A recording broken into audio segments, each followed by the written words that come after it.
Hard to look away, isn't it?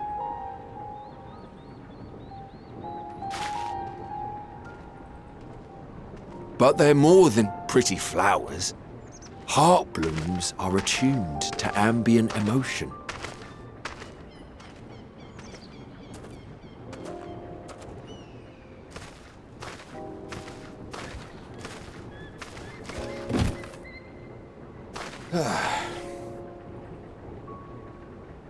You don't seem convinced, but believe me, it's true.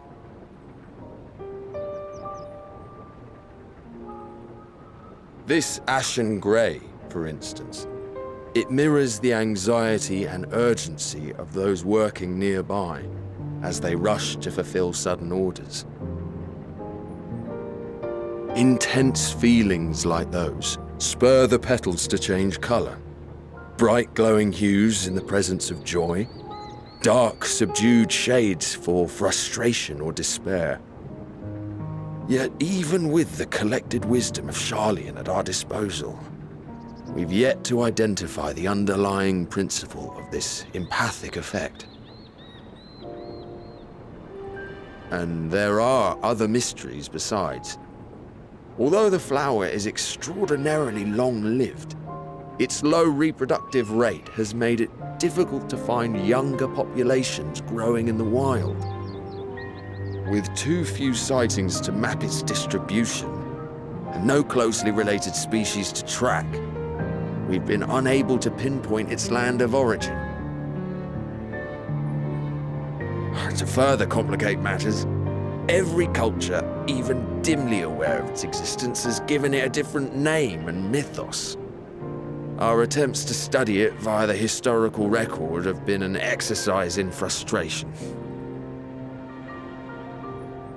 As an avid botanist myself, I should one day like to unravel the Heartbloom's secrets. But I'm afraid other duties must take precedence. I will leave you to your thoughts.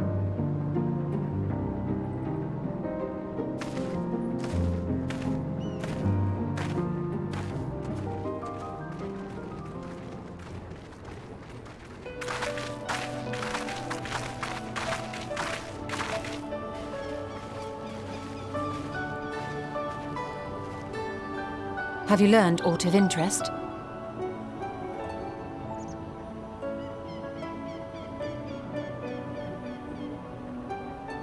A flower that reacts to one's feelings? Strange. I must say, I have never heard of such a thing.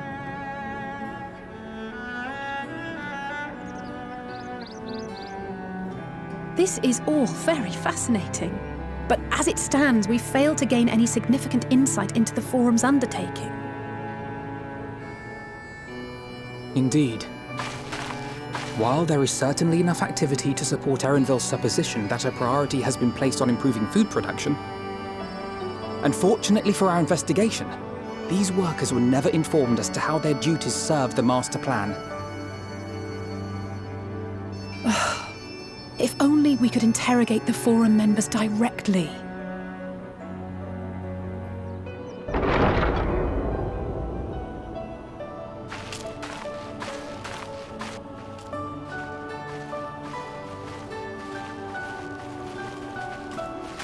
Isn't that the entrance to the Archaean?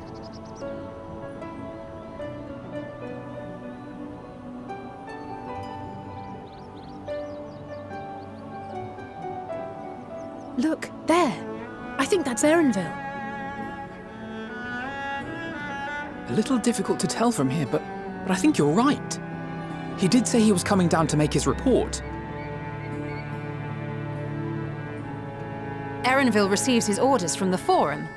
Would it not follow, then, that the superior to whom he reports is a Forum member, or at least a close associate?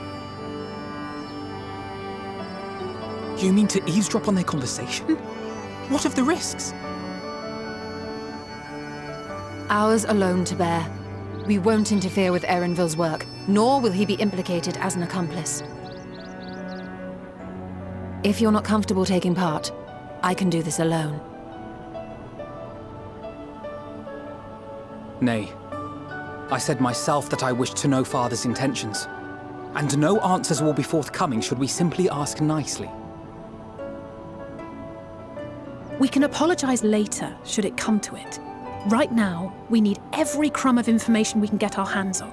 Consequences be damned.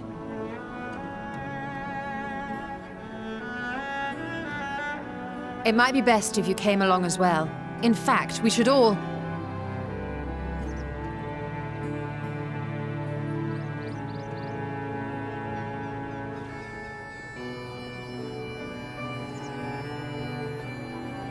Cryle?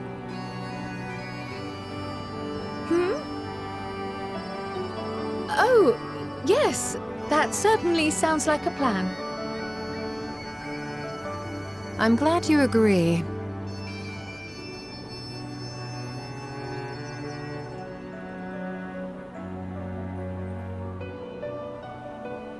Quickly!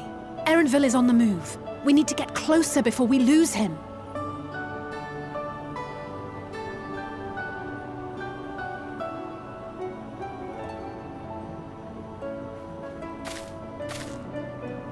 Almost. I can almost reach you.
I trust you will find your compensation to be more than satisfactory. We wish to make clear that we are pleased with the efficiency and thoroughness of your work. So much so that we have come bearing new tasks in need of your competent hand.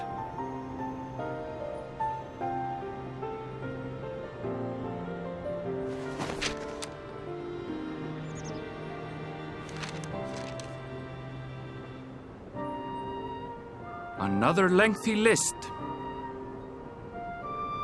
If I may speak frankly, the Gleaners have been pushed to the point of collapse by your unending demands. We are not familiars to be exploited. We are Charlian scholars, and we deserve an explanation for this unseemly treatment. What warrants such urgency?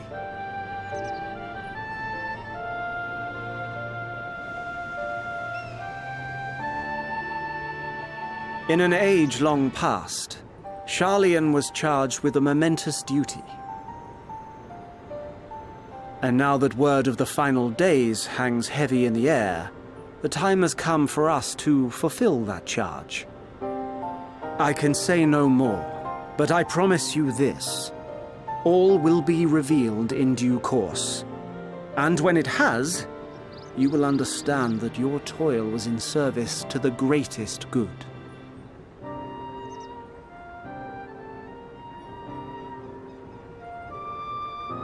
Then I will do your bidding. For now. But unless you wish the Gleaners to rise up in protest, I advise you to offer tangible improvements for our working conditions. Your promised revelation does nothing to address present circumstances. A fair point. Your concerns will be conveyed to the Forum.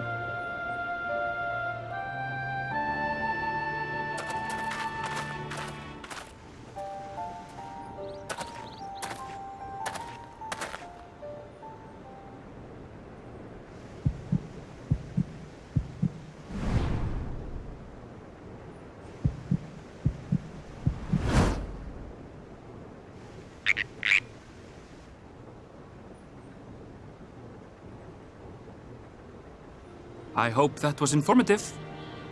You may consider my debt to you repaid in full. While I do have my reservations about the Forum, I want to believe that they have our best interests at heart. Which is why I'm reassured that you're busy sniffing out the truth of things. We can ill afford to place all our eggs in one basket, this master plan of theirs, without first understanding the risks involved.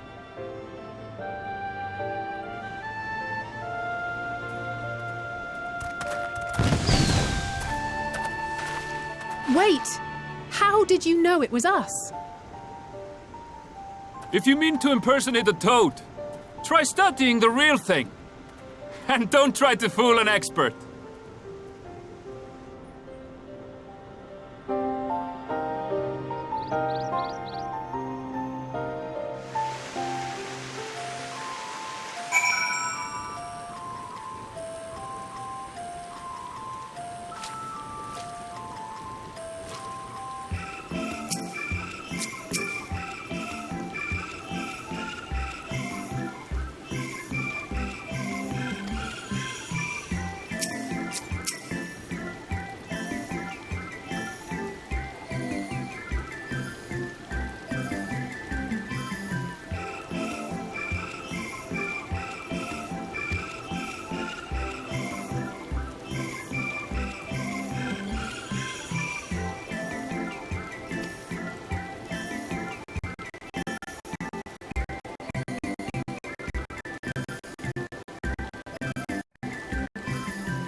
for you.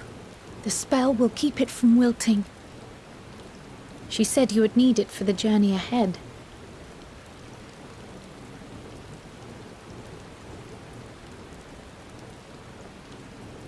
Will you speak with her now? I cannot hope to match Minfilia's clarity, of course, but...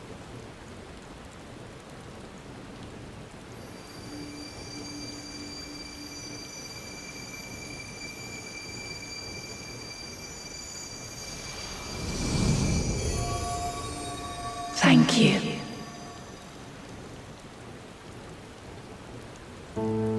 Do not worry. She has lent me her body for only a moment. Just as I could not save the first from the flood of light, it has become arduous for me to interact with the physical world without assistance. Though I might converse with you for a time, the incorporeal form I assumed on the ship would be incapable of casting even the simplest enchantment. It is in the depths of the ethereal sea, the place to which all life returns, where my influence is greatest. After Minfilia's sacrifice on the first, it was to the sea, here in the source, where I ferried her soul. I wished that gentle spirit to find rest in the world she loved so well. Her, and another who may yet have a part to play, though that will depend on you. Take the flower, walk free, for you are free to go where you wish, to believe what you will.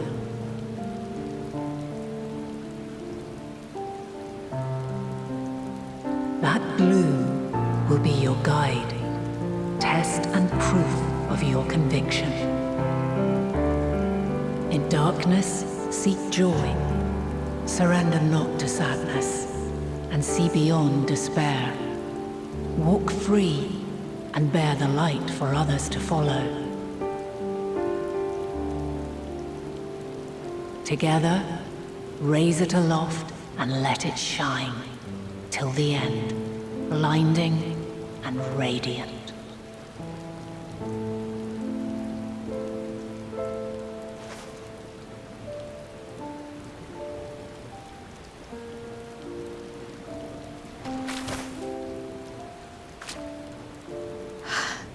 That was all too brief. Already she seems so far away.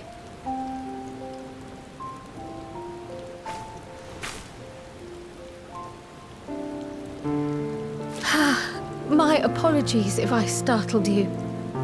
Ever since we began our descent into Labyrinthos, I had sensed another's will, straining to reach out. Even with my particular talents, though, I was unable to make a connection at first, so weak and tenuous it was. Once I took hold of that wispy thread, imagine my surprise to discover it was Heidelin herself. Needless to say, it seemed wise to learn what we could before letting go.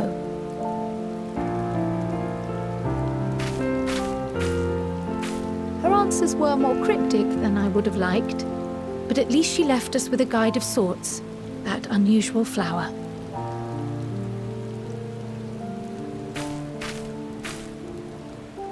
Yes, we are definitely making progress.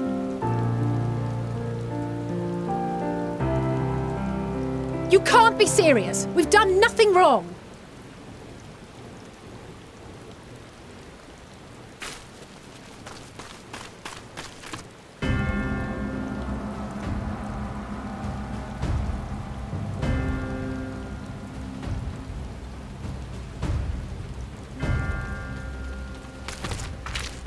Master Fortuno, what business has the Forum with us?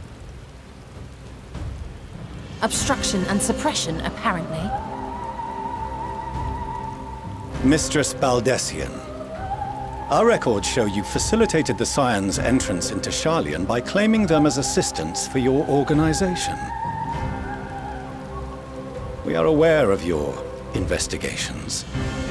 After alerting the major institutions to the presence of potential troublemakers, we received word from an Archean custodian. A group operating under the auspices of the students, skulking about Labyrinthos and engaging in clandestine behavior. Clandestine?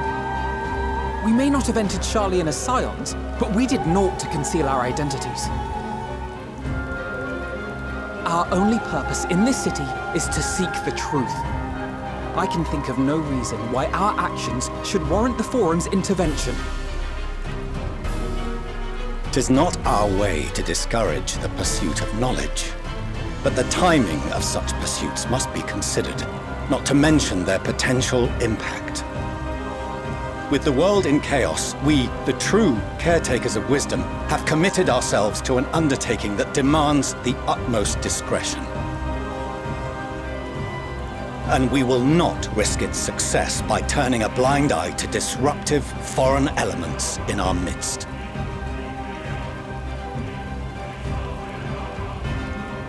What, then, is to be our fate? Will you put us on a ship back to Eorzea? The Forum will convene to examine your case. The results of said inquiry will determine your future in this city. As for your absent companion, he has already been detained. Grah! But why? Is reading a crime now, too? Reading is encouraged, celebrated even. Not, however, of the volumes shelved in the restricted section of the library.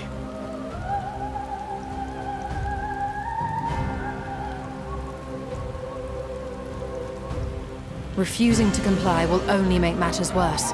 Let us instead treat this as an opportunity to open a dialogue with the Forum.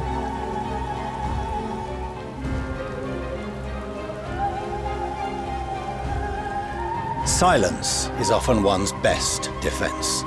I would advise against prolonging the proceedings with frivolous discourse.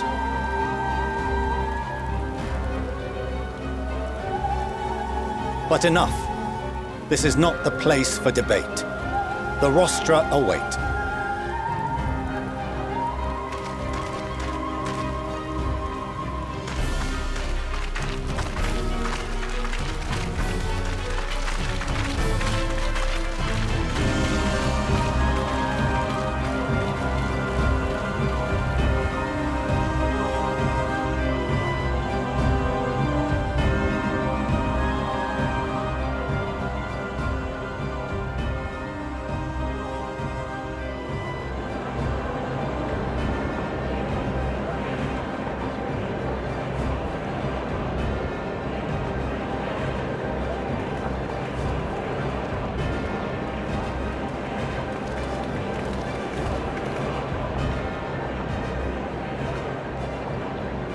Forgive me. I was careless. We would have been detained regardless. This way, at least, we managed to stay together. I trust your time within the Forbidden Archives was well spent.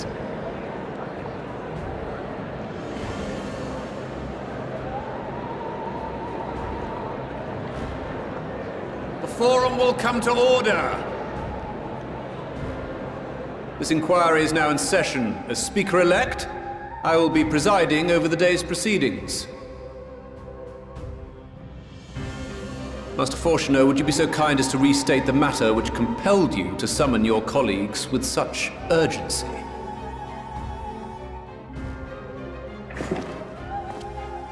As you are all aware, we recently denied Eorzea's request for Sharlayan assistance. Since then, certain individuals dissatisfied with our decision have taken it upon themselves to interfere with our work. They entered our nation masquerading as associates of the students of Baldessian. But these malcontents are better known as the Scions of the Seventh Dawn. These militants wield influence with both the Eorzean and Eastern alliances. and are inextricably involved with the crises presently afflicting the world at large. Loose in our city, these warmongers sought to meddle with and expose matters of state secret. What are they, if not a dire threat to be expelled?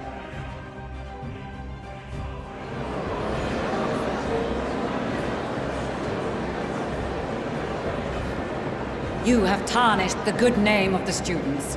Galuf would be ashamed.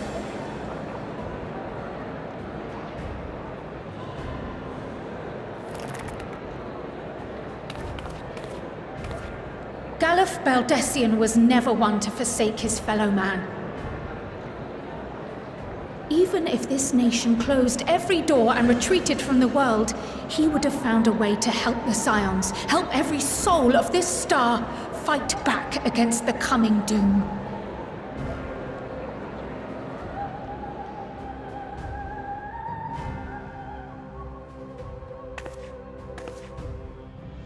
A terrible enemy stands poised to lay waste to all we hold dear.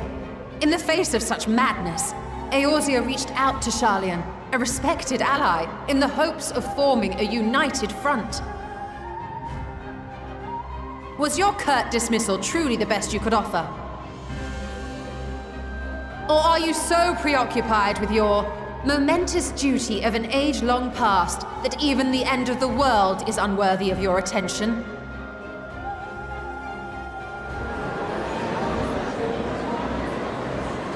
Whence came this revelation?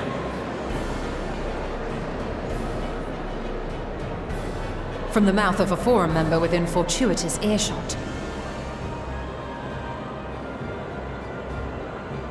Then it seems your findings support my own.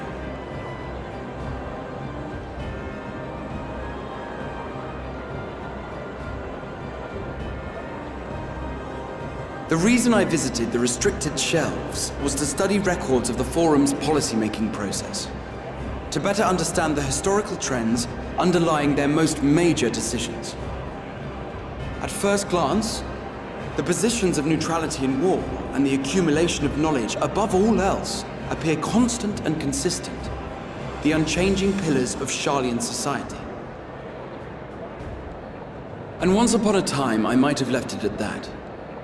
These days, however, I am more attuned to the subtleties of governance, and so I noticed something odd.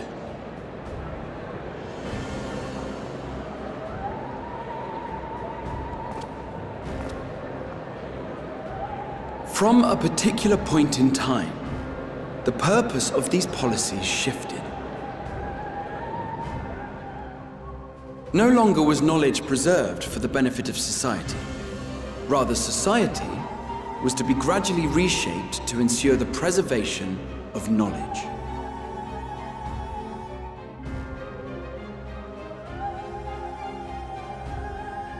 The most conspicuous and telling change was the one which befell Labyrinthos. Once little more than an oversized storehouse, an enormous allocation of funds saw it transformed into an advanced research and archival facility. I also discovered a fascinating account on the finances of our Dravanian colony. The settlement attracted students from far and wide, and the connections and tuition fees thus acquired were funneled into further improvements for the archives. Now, there is no question that our nation's progress is tied to the acquisition of wisdom.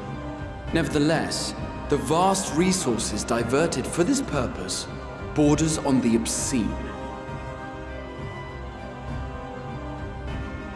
But returning to the matter of when, our change in course appears to have been made some 270 years ago. The very same period when Sharlayan scholars in the hinterlands began a formal study of the ethereal sea. You found something, did you not? And whatever it was, gave rise to your oh-so-important duty. Mind your tongue, Archon. If you had seen...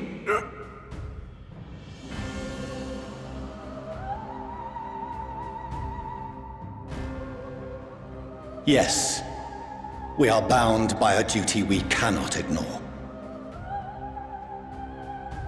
Knowing this, what would you have us do? Abandon our vital work and join you on the field of battle? We will never choose the way of the sword. We will fulfill our mission, not through strife and bloodshed, but survival. Come what may, we shall live on. We must. Do as you must, then. But we Scions will fight until the heavens fall, until our last breath.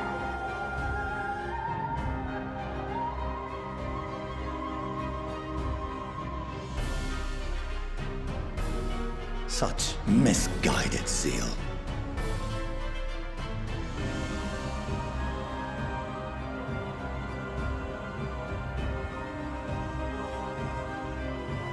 Father, Master Fortuno, I fail to understand the stance you have elected to take. But by the same token, I have yet to find a compelling argument to counter the challenge you put to us in Gridania. Still, in the midst of my uncertainty,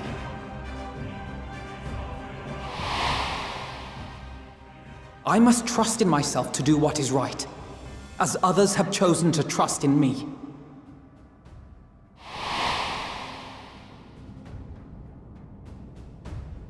So I will continue, as I always have, weighing the consequences of my every action, and allowing my hope for the future to inform my decisions. That's quite enough. Have you all forgotten the reason for this assembly? Skolok Monteshane. He's the head of the Studium and an old friend of my grandfather's. Honestly, every discussion devolves into some interminable debate. Terrible habit. Let's return to the topic at hand, By their own admission, these Scions have resolved to fight alongside the Eorzean nations against the doom which swift approaches. But there exists no evidence of an attempt to incite our citizens to do the same. Furthermore, while our decision may well have been the correct one, we cannot simply bull our way through these disagreements without inviting doubts or objections. Put yourselves in their place. Who among you would leave a tome unopened if an elder forbid you read it with no reason given? Now, if we're to quell further discontent, then we must conclude this matter with a fair and even hand.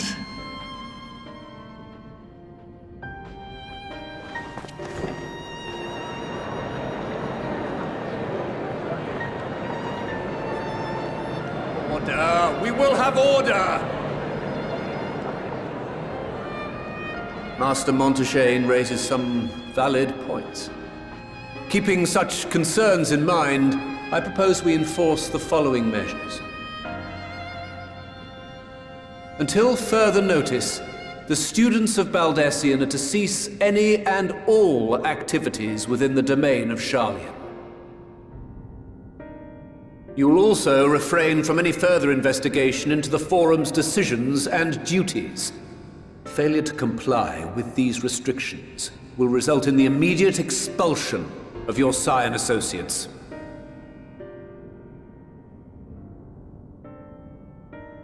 Let us put this judgment to a vote. All in favor, raise your hand.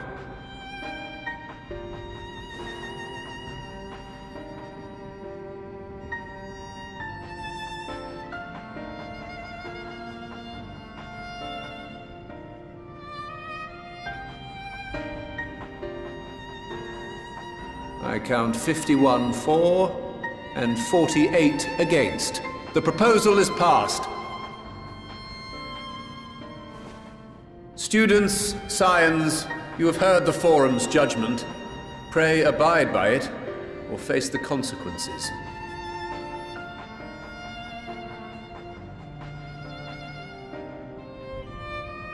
Honored members, I thank you for your time.